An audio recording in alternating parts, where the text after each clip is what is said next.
right, welcome everyone to a Whiteboard Wednesday episode of the Call Sheet Podcast here at the Fans First Sports Network. I'm your host, Kevin Smith. With me today, as he has been throughout the NFL season and the football season in general, to break down the X's and O's of the great game of football, Coach Frank Lasasso. Welcome back, Coach. Coach, what's up, man? Happy to have you again. And Coach and I are going to talk a really interesting subject today. We're going to get into the quarterback run game. How teams use the quarterback to gain an advantage in the run game, how defenses have to adjust or account for the quarterback as a runner. What are some of the calculations that you have to take into consideration if you're going to run your quarterback? I mean, that's kind of the million-dollar question right there, to run or not to run the quarterback. The risks obviously are significant. Maybe if you're talking high school football, it's something that you don't quite think as strenuously about, but when you get up into the NFL and these guys have salaries that are now into the $200 million range, you need to think an awful lot about it. So, all right, we're going to jump in with Coach Lasasso first with this question. Let's start with this, Frank. What are some of the advantages of running your quarterback from a schematic standpoint? I always say that, when you go against an offense that has a running quarterback, it's almost like you're playing against a team that has 12 players on the field. Because you could look at it as, okay, well, they have an extra running back, or you could look at it as, well, they have an extra blocker. Because when that quarterback has the ball in his hands, that frees up somebody else, right? In the old school version of football, 50 years ago, the quarterback was there to throw an occasional pass and to turn around and hand the ball off to the running back. There wasn't really much else going on there. And then, you start to get into the Randall Cunninghams and the Steve Youngs and the Michael Vicks and the Cordell Stewarts, these guys that kind of started to transform the game a little bit in the 90s and the early 2000s, and you get into Donovan McNabb, fits into that group as well, where the plays weren't necessarily designed for them to run the ball, but when the play breaks down and they tuck the ball and they run, it became a problem for defenses, because it was like, well, we can't just drop into coverage and try and sack the quarterback. Now all of a sudden this guy can take off and can make things happen with his legs, and it really started to transform the game. And then, as we always say, that it started at the lower levels. You kind of saw it in college where teams started to implement zone read concepts, and you would always see, the Nebraskas of the Tom Osborne's running the wishbone and having success with running the quarterback. But that type of offense never translated to the NFL. But then all of a sudden you did start to see the zone reads start to trickle into the NFL, and now you see them used fairly regularly. Not as much as you see at the college level, but you talked about the risk, and we'll talk about that more later on. But when you start to see teams using the quarterback, they're essentially playing with a 12th man. I mean, you see it with Jalen Hurts when he gets going, and when he got going back in the divisional round against, I think it was the Rams last year. He changed the game in that one long run that he had. I mean, it opened up everything else. Right now, all of a sudden, you have to honor somebody else. And as a defense, you're forced to make decisions as to how are we going to compensate basically for this extra guy that the offense is playing with.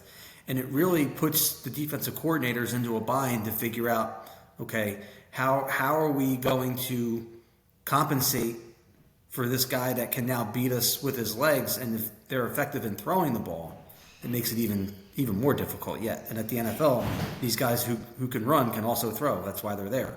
So it really makes it a lot more complicated than it really seems to the naked eye. Yeah, it's interesting. You brought up Nebraska, the option offenses back in the 80s.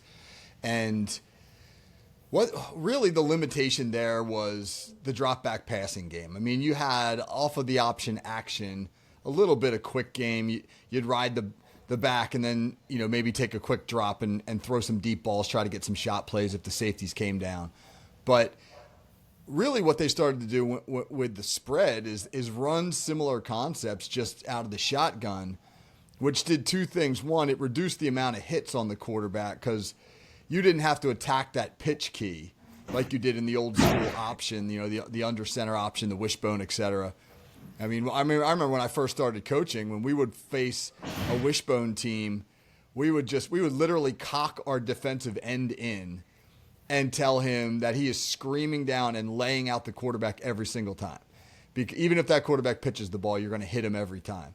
And obviously that wasn't sustainable for quarterbacks at the higher levels of football. But when you got back into the shotgun and you started with zone read, which was really the original, in the spread system anyway, the original sort of quarterback read option, you didn't have to take those hits. I mean, you could read that defensive end from further back and hand the ball off before he had the ability to hit you.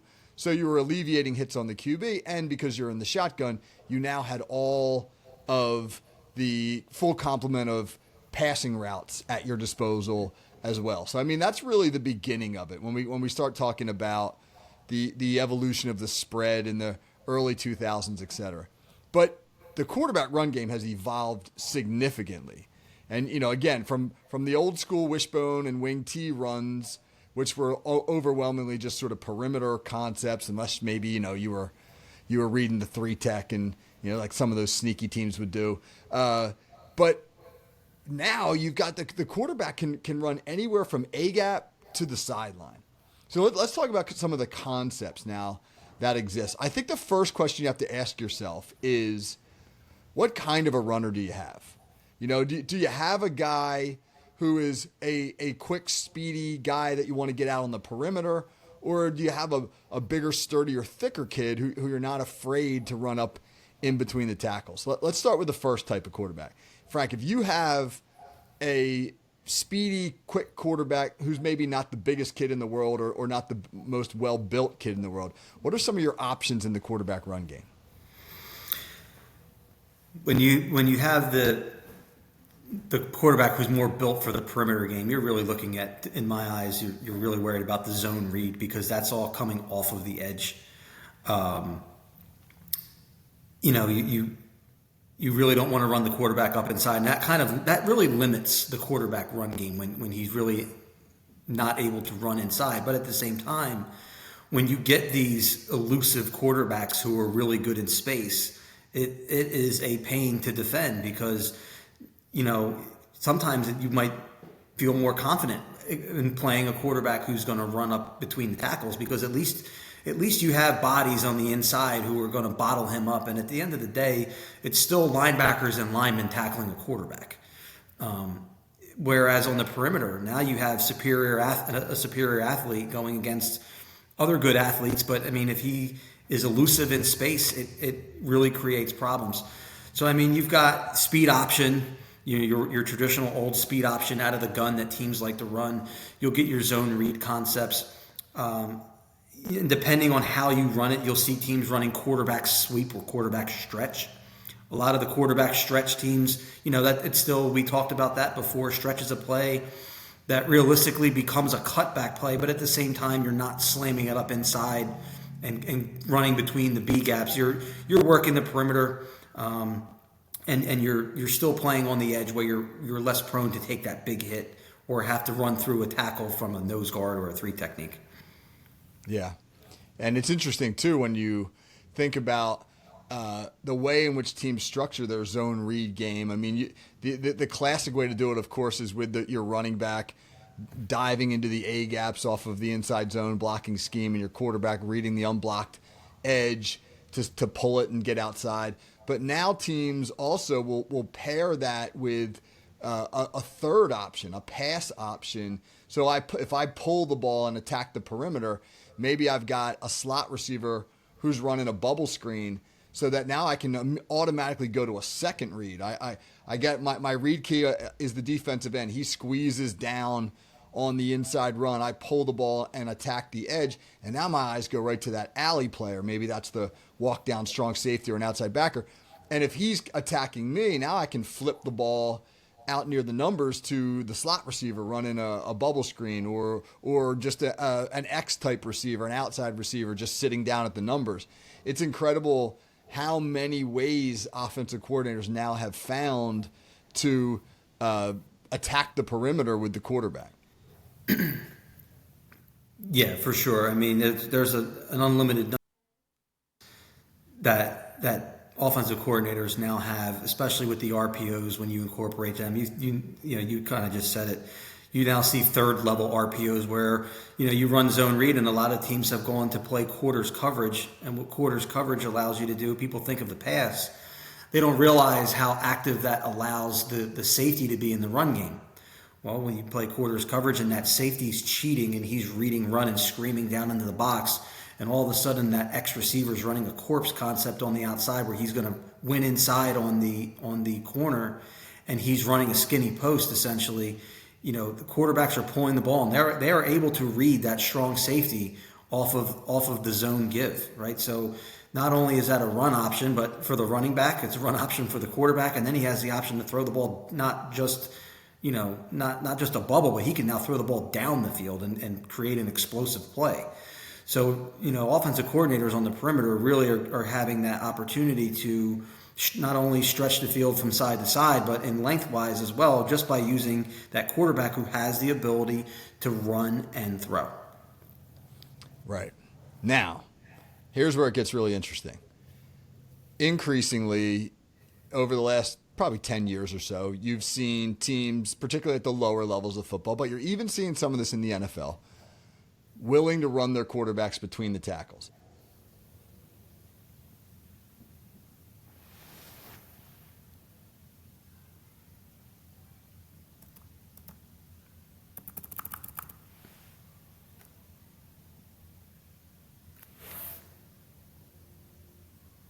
Up into the A gap, and then the quarterback pulling and getting to the edge. Power read is the opposite. Some teams have called it like an inverted veer, where now you've got a back stretching to the edge. Could be a jet back, could just be the tailback, and then you've got the quarterback pulling the ball potentially, or at least reading his read key, and now running up inside the B gap. If it's power read, he's following a pulling guard up inside between the tackles. What is it about that, Coach, that makes a defensive coordinator uncomfortable? I lost you for a second. We're talking about power read, right? Yeah. Power read. Yep. Okay. So I can remember seeing power read for the first time, and Isaiah Pacheco was the quarterback for Vineland High School. Yeah, you and I remember that well. And we did not have much of an answer for what was going on because we had never seen it before. We didn't really grasp what they were even trying to do. And I can remember the end flying up the field and him just pulling the ball and running it up inside, and we had to adjust on the fly. Needless to say, his athletic ability won over that night. But, it's defensive linemen, it's like it's their dream to be unblocked. And as a defensive coach, you have to remind them that if they're not blocked, as Coach Matthews says, it ain't Christmas, right? There's something else that's going on. So what you have to do is you have to define option assignments, right? So power read is an option play. So we have to define, we have to figure out how as a defense are we going to create rules for our players to follow that in the event that maybe a team doesn't show zone read or option read and you don't practice it that week, you still have something that you can fall back on. Because the whole idea of power read is to get that defensive end to expand to the perimeter and not block him. And now we're going to run up inside, like you said, with a pulling guard, and we're going to follow him through. And if the linebackers are undisciplined and they're flying out of the box, it makes it even easier yet. Again, we talk about the risk there. Yes, you're running your quarterback between the tackles, but if they can handle it, that really, really becomes a difficult concept to defend. And sometimes no matter how prepared you are for it, the speed of the game can often take over for your players. And you still will have breakdowns. No matter how well defined your schemes are, no matter how well you defend it and practice it, you can have option periods you want all week long. When the lights go on and the speed of the game takes over, sometimes those option responsibilities break down. And let's face it, the option play is created to basically tell the defense, no matter what you do, you're wrong, right? You're always going to have, the wrong answer to the question, essentially. So you have to play sound football. You have to be fundamentally dominant, and gap integrity, I would say, is at a premium during option. When you're defending the option. One thing that we always had talked about, we would talk about with our ends being read, right? With the most common read for quarterbacks to do in this day and age in the shotgun is to read the 5 technique. So we would then talk about, okay, what are my responsibilities? If we would talk about open B gap and close B gap. So in other words, if I had a B gap defender next to me, that means my B gap is closed. And if my B gap is closed, that means as the read key, I am going to play outside run because I have assistance in the B gap. My defensive tackle's in the B gap. My linebacker is now responsible for the A gap. I'm going to take care of perimeter run. If my B gap is open, meaning I have a 1 technique to my side, now my B gap is open. So if I'm unblocked, that linebacker is going to be taken over by your tackle, and essentially is not going to be in a really good position to make a play when the tackle has a free release down onto the linebacker. So we would say if the B gap is open and I'm unblocked, now I'm going to crash down on the inside run. That would then take your linebacker and put him on outside run responsibility.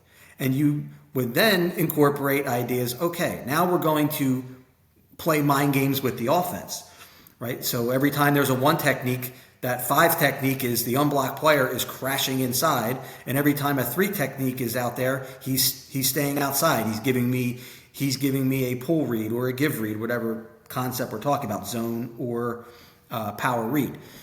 So now we're going to then, we'll pinch the 3 technique into the A gap, which now means B gap is unoccupied. We're also going to pinch the tackle, and we'll play the backer over the top.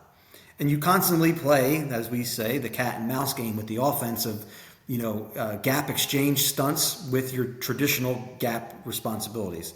And again, you can sit here and you can practice it all you want. Sometimes the offense is going to win, and then sometimes as a defense you're going to win. I would say the biggest key to defending a really good option team in terms of power read or zone read, whatever it may be, is you need that one play, that one splash play on the defensive side of the ball to put the offense behind the chains and force them into a throwing situation. So if it's 1st and 10 and they run option, we want 1st and 10, we want that to turn into 2nd and 11 or 2nd and 12, and in some cases 2nd and 14. If they get 5 yards on 1st down and they get 2nd and 5, now we got to find a way to get them into 3rd and 9 so they have to throw the ball. And you force the offense into an uncomfortable situation. You're going to win some plays, you're going to lose some plays. The idea is find a way out of the 3 downs to get them behind the sticks.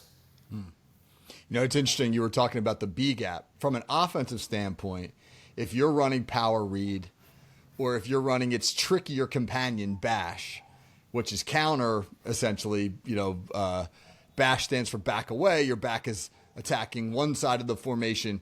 Your quarterback is reading and then potentially pulling and running back to the other side of the formation, counteraction. That's a tricky concept. Either way, you're making decisions as an offense coordinator about the B gap. Who do I want to have the football? I mean, our calculations have often been if I really want the quarterback to run the ball, then we'll run it strong side, where we think like if they're playing us in an over front, they're going to have a 3 tech. So we can get a double team on that 3 tech with our tackle and guard and try and move that kid out of there and then wrap up to the linebacker, because if you're running it to the strong side, you're probably not going to get scrape exchange. You're going to get the tackle in the B and the backer playing over top. And if we like that idea, if we like, hey, let's see if we can get our quarterback downhill, then, we'll think about, hey, can we move this 3 tech tackle with our double so that we can create space for our quarterback?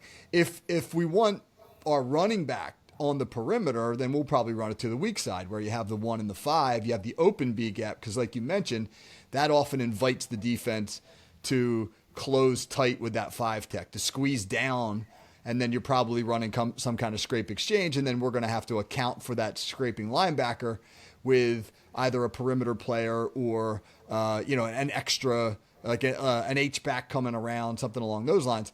But that if we run it to the open end, that oftentimes invites us to give the ball to the back to get on the perimeter. So it's interesting. You're looking at this. You're looking at this play, right, which has the potential to stretch anywhere really on the field from sideline to sideline.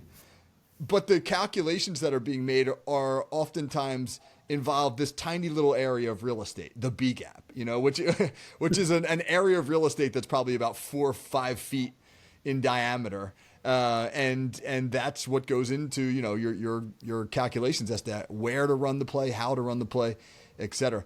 Let's talk about bash real quick though, right? This is a play that has become increasingly popular at all levels. I mean, I couldn't believe it when I saw the Buffalo Bills running bash. Counter bash is when you've got a back heading, let's say, to the left side of the formation, and the quarterback will take a small, usually just a real small read step, slide in that direction because he doesn't want to get too far away from where he may be running. And he's going to read that near defensive end. But unlike power read, if he gets a pull key, he's not running downhill into the near B gap. He's pulling the ball and running counter across the center to the other side to his right. That's a scheme where, as a defense, you better be able to fit that thing right from C gap to C gap. Bash is so diabolical that I'm actually not only am I uncomfortable defending it, I'm uncomfortable even talking about it because it goes against everything that you coach as a defensive coordinator. You have GT, you have guard and tackle or pulling a lot of times, right? If you get the GT bash, guard and tackle are going. And then you have full flow from your running back. So you, like you said, you have to define rules and try and figure out where you want the ball to go. Like you said, to see it at the NFL level is that shows you what an incredible scheme it is and how difficult it is to defend, because most NFL teams, other than probably the Eagles and the Bills, are not really fond of their quarterback running up in between the B gaps. And this is a play where I think coordinators have determined that it's so effective. And it puts the defense in such an awkward position because you are just messing with every read they've ever been coached in their life, that it's worth the risk in that case because the scheme is that good. So that's one of those things where, as a coach, you're going to rep that over and over and over again. You're going to waste a ton of practice time defending bash, and no matter how much time you spend on it, sometimes even the best defenses, you better just be sometimes just better Jimmies and Joes on your side of the ball than on the other. Yeah, that's right. That's a great point because all of these schemes are relative to personnel. I mean, if your dudes are just way better than my dudes, then I don't have a whole lot of stuff that can help account for that. Although the read option and running your quarterback is a neutralizer. By leaving defenders unblocked, especially if those guys are dudes, then you're kind of neutralizing them. You're slowing them down by forcing them to make decisions, as opposed to just trying to on-block them where hey, your guy's better than my guy, so I don't know if I can on-block you. Well, then rather than block you, let's unblock you. Let's read you. And I find, from a play calling standpoint, that this is particularly effective, quarterback runs in general, in short yardage and in the red zone, when defenses want to get the most aggressive, when they really are anticipating inside run and they really want to come down hard and fly to the football. I mean, you think about it as a defense coordinator, what are you telling your guys in short yardage? Get off the damn ball, squeeze the gaps, penetrate, get into the backfield. And then from an offensive perspective, you're saying, boy, we may have a hard time moving guys in those situations. So let's read them. If they're overly aggressive, let's see if we can pull the ball and get out on the perimeter. How do you, in those situations, like, coach, it's 4th and goal at the 1. You're worried maybe about zone read, but obviously you don't want to let them just slam the ball up in there. How do you account for that if you're a DC? I mean, that's where you're going to have to make the decision to play some man on the perimeter, but at the same time bring some pressure off the edge, right? But that edge pressure is not. You're coaching that edge pressure, right? You're going to pinch guys into the B gap, right? We're going to occupy the B gap. We're going to occupy the A gaps. We're going to give you a sound front. In some cases, maybe even an extra nose guard in the middle with a 5-man front, and let him bench press the center pinch a guy into the A gap on both sides, pinch a guy into the B gap on both sides, and then have guys coming off the edge, but they are there only to defend the quarterback. You're telling him you are attacking the outside number of the quarterback, and your number one job is don't let him get outside of you. Keep everything bottled up on the interior. That's really the only option that you have against those read option teams when you get into those short yardage situations. And I put into my notes, you had written, when do you find the quarterback run most effective? I'd written down third down, short yardage situations. And I also wrote in there, third and long, we used to like to go empty and run quarterback trap on third and long. Yeah. That's another good situation to run. And we've also had success in the past at the teams that wanted to go cover zero against us and blitz. It's one of those things where it's risky, like we're saying, if you're pinching all the gaps, but if one guy gets picked off and you can get into the second level, man, you got a touchdown. And I mean, we beat Mainland High School in the playoffs on that play. Joe Rapetti, I can remember they went zero. We went empty and ran quarterback trap, and he was off for 6 from about 40 yards out. So those are the situations to me where it is the most effective. But like you said, short yardage, the defense is overly aggressive. You're going to get them coming off the edge and ignoring gap responsibility and where that quarterback's going to be able to pull and get that first down that you need.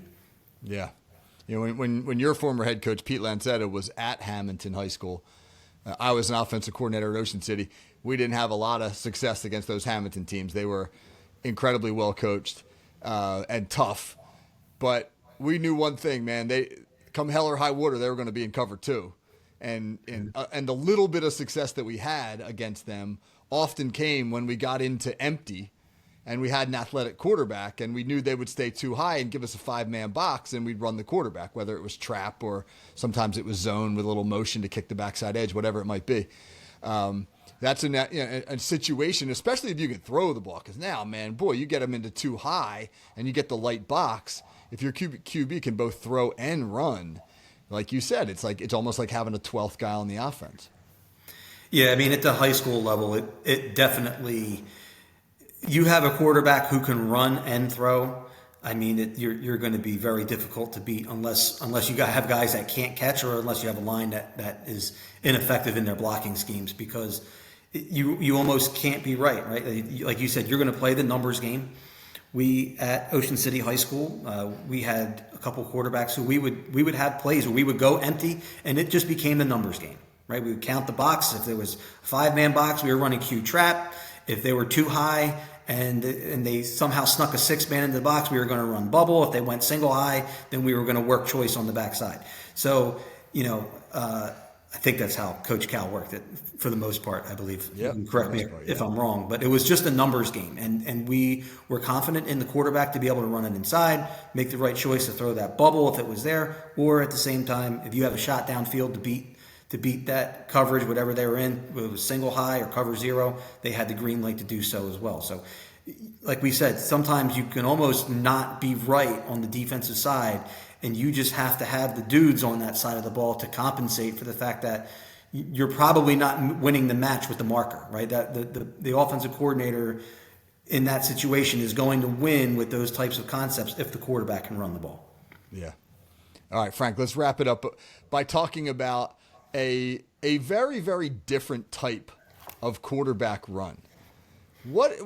Just give me your thoughts on the tush push, right? What do you think about this? Is this a play that we should leave in the game? Did you see Minnesota try to defend it on Sunday with the dude laying horizontally at the line of scrimmage? That was fantastic. What's your thoughts on tush push? First, the argument of it's boring, just take that argument and throw it in the trash, because that's just for the casual fan that, you're not watching football for the same reason that football people are watching football. So the boring argument, throw that out the door. I mean, if it was cheating the way that people claim it to be, everyone would do it and everyone would have success when they try it. So far, the only team that I see that does it with a 90-some% success rate is the Philadelphia Eagles. They have mastered whatever it is, whether it's the way there's more to it than just creating a pile and shoving the quarterback from behind. There's a lot that is going on pre-snap with Jalen Hurts and his cadence and how he's just waiting for the right time to snap the ball. They never just get up there and they're not going, on silent count. They're not going on one every time. It's not on sound every time. He's altering the defense in the way that their momentum is going towards the line of scrimmage, just in the way that he's doing his cadence, in the way that they're motioning guys in the backfield. And then you saw a couple weeks ago, they just turned around and they tossed the football to Saquon Barkley, and there was no one there. So it's not a mindless play. It's not a play that is completely a gimme, right? Because other teams have tried it and have failed miserably in a lot of cases. I can't remember who it was. I don't know if it was the Bills that tried it at some point in the playoffs, or somebody tried it in a critical situation and it did not work and it cost them the game because they did not execute it. The injury argument, I haven't seen anybody get injured during the play. The only thing that I would say against the play is the officials have to officiate the play fairly. And I think that goes on both sides. There are plenty of times that the Eagles are moving before the ball is snapped. That's point number one. Number two is sometimes the center's head is across the ball. He is offsides, right? So those things need to be watched on the offensive side of the ball. The other side, I've seen guys try to swat the ball before it even moves out of the center's hands, just to create some type of turmoil on the inside and confusion amongst the officials. So I think the only argument against keeping it, in my mind, is the officials' inability to officiate the play fairly. I think that would be the one argument that people would have to get rid of it. Otherwise, to me, there's only one team that does it consistently. And when I say consistently, I mean we're talking 9 times out of 10. But everybody else hasn't mastered that yet. So to me, the fairness or to say that it's a foolproof play is inaccurate. No, I'm with you. 31 other teams have the opportunity to try to figure out how to do this like the Eagles do it, and they can't.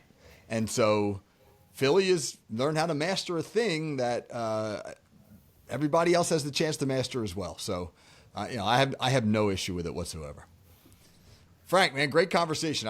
This is a great subject. There's a lot of meat still on this bone. This is probably something we'll revisit at another time. Yeah, we can talk about, you were saying one thing that was on my mind was you were talking about how you, as an offensive coach, would want to dictate whose hands the ball goes to. We can talk about how the defense can dictate either whose hands they want the ball to go into or maybe where they want the ball to go and how you can force that on the offense. Right. All right. We're not going to run out of topics, Frank. No. Talking about the X and O's of football, that's for damn sure. No, it's endless at this point. Yeah. As always, man, I appreciate it. Thanks for your time and your insight. Always an interesting conversation. All right. Thank you, Coach. Yes, sir. All right. Join me Friday. Friday on the call sheet will be the Hot Route with Pez, who is on a heater. Pez is 11-0-2 in his last 13 picks in the NFL. He's rolling. It'll also be our 199th call sheet episode. Monday will be the 200th episode of the call sheet, so that'll be cool. We're going to do a little bit of a call sheet retrospective. So, all right, for Coach Frank Lasasso, this is Kevin Smith. That's our Whiteboard Wednesday show. Hope everybody has a great day.